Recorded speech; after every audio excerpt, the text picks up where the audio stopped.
प्राचीन काल की बात है, जब धरती पर समय केवल चलने वाला तत्व नहीं था, बल्कि चेतना का एक जीवित प्रवाह था। हिमालय की गोद में बसा एक राज्य था, आर्यावर्त। यह राज्य न केवल अपने वैभव के लिए प्रसिद्ध था, बल्कि अपने सिद्धांतों, अनुशासन और ज्ञान के लिए भी जाना जाता था। यहाँ के लोग स्वयं को आर्य कहते थे, अर्थात श्रेष्ठ आचरण वाले, सत्य के मार्ग पर चलने वाले। जन्म जो साधारण नहीं था। आर्यावर्त के उत्तर में नीलकंठ पर्वत की तलहटी में एक आश्रम था। उसी आश्रम में एक रात्रि ऐसी घटी जिसने इतिहास की दिशा बदल दी। उस दिन आकाश असामान्य रूप से शांत था। तारे स्थिर थे, जैसे किसी संकेत की प्रतीक्षा कर रहे हों। उसी क्षण ऋषि भारद्वाज के आश्रम में एक बालक ने जन्म लिया। बालक के जन्म के समय अग्निकुंड की लौ स्वयं प्रज्वलित हो उठी। वायु में कंपन था और पृथ्वी ने जैसे गहरी श्वास ली हो। ऋषि भारद्वाज ने ध्यान से बालक को देखा और बोले, ये बालक केवल मनुष्य नहीं, यह युग का प्रहरी है। उसका नाम रखा गया आर्यन। बाल्यकाल और प्रथम संकेत। आर्यन अन्य बच्चों से भिन्न था। जहां अन्य शिशु रोते थे, वो शांत दृष्टि से संसार को देखता। 3 वर्ष की आयु में ही वो धनुष को उठाने लगा। 5 वर्ष में उसने संस्कृत के श्लोक कंठस्थ कर लिए। परंतु उसकी सबसे बड़ी विशेषता थी उसकी करुणा। एक बार एक घायल हिरण आश्रम के द्वार पर गिर पड़ा।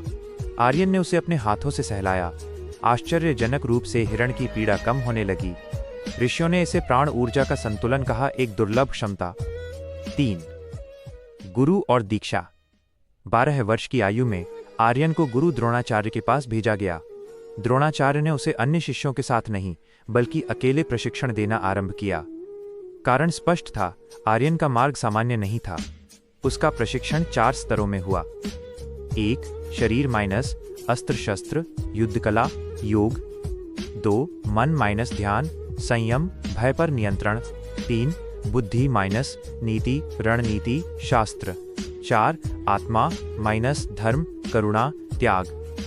द्रोणाचार्य कहते थे, सच्चा योद्धा वो नहीं जो शत्रु को हराए, बल्कि वो जो स्वयं पर विजय पाए। 4 अंधकार का उदय। उसी काल में दक्षिण दिशा में एक भयावह शक्ति उठ रही थी, कालनेमी। वो एक पूर्व ऋषि था जिसने अमरता की लालसा में तपस्या को त्याग दिया। उसने विज्ञान और तंत्र का विकृत संगम कर एक ऐसी सेना बनाई जो न तो जीवित थी न मृत। कालनेमी का उद्देश्य था आर्यावर्त का विनाश और मानव चेतना पर नियंत्रण। राज्य दर राज्य गिरने लगे। राजा भयभीत थे, ऋषि चिंतित थे। तब सभी की दृष्टि एक ही नाम पर जाकर ठहरी, आर्यन। आर्यन का आह्वान। जब आर्यन को यह समाचार मिला, वो ध्यानस्थ था। उसकी आंखें खुलीं। उनमें न क्रोध था न भय, केवल कर्तव्य। उसने गुरु को प्रणाम किया और बोला, यदि धर्म संकट में है तो मेरा मौन अधर्म होगा। द्रोणाचार्य ने उसे दिव्य अस्त्र प्रदान किए। तेजस धनुष, सूर्यास्त्र, वायु चक्र, पर साथ ही चेतावनी दी, इनका प्रयोग तभी करना जब अन्य मार्ग शेष न रहें। 6 युद्ध की यात्रा। आर्यन अकेला नहीं गया, उसके साथ थे एक पूर्व सैनिक वीरकेतु, एक वैद्या मायरा और एक मूक बालक अनाहत, जिसकी आंखों में भविष्य की झलक थी। यात्रा केवल बाहरी नहीं थी, ये आंतरिक भी थी। हर युद्ध आर्यन को यह सिखाता कि शक्ति का सही अर्थ क्या है। प्रथम महासंग्राम। कालनेमी की सेना से प्रथम टकराव नर्मदा के तट पर हुआ।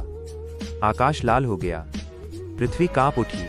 आर्यन ने युद्ध आरंभ किया, पर बिना क्रोध के। जब उसने सूर्यास्त्र चलाया तो प्रकाश ने अंधकार को चीर दिया, परंतु वह जानता था यह केवल आरंभ है। 8 आत्मसंघर्ष। एक रात्रि आर्यन ने स्वप्न देखा। वह स्वयं कालनेमी के सिंहासन पर बैठा है। यह संकेत था अहंकार का। वो पूरी रात ध्यान में बैठा रहा। उसने अपने भीतर के भय, मोह और गर्व को देखा और त्याग दिया। यही क्षण उसे सुपर योद्धा बनाता है, शक्ति से नहीं, संयम से। 9 अंतिम युद्ध। अंततः वो दिन आया। हिमालय के पार कालनेमी और आर्यन आमने सामने थे। कालनेमी बोला, तुम शक्ति हो, पर मैं अनंत हूं। आर्यन शांत स्वर में बोला, अनंत वो है जो धर्म से जुड़ा हो। युद्ध केवल अस्त्रों का नहीं था, विचारों का था। अंत में आर्यन ने कोई दिव्य अस्त्र नहीं चलाया। उसने कालनेमी को उसकी ही चेतना से सामना कराया। कालनेमी टूट गया, अंधकार विलीन हो गया। 10 अंत नहीं, आरंभ। आर्यावर्त बच गया। लोग उत्सव मनाने लगे, पर आर्यन कहीं नहीं मिला। कहा जाता है वो फिर ध्यान में चला गया, क्योंकि सच्चा रक्षक कभी प्रशंसा का आकांक्षी नहीं होता। आज भी जब अधर्म बढ़ता है, कहा जाता है आर्यन जाग रहा है।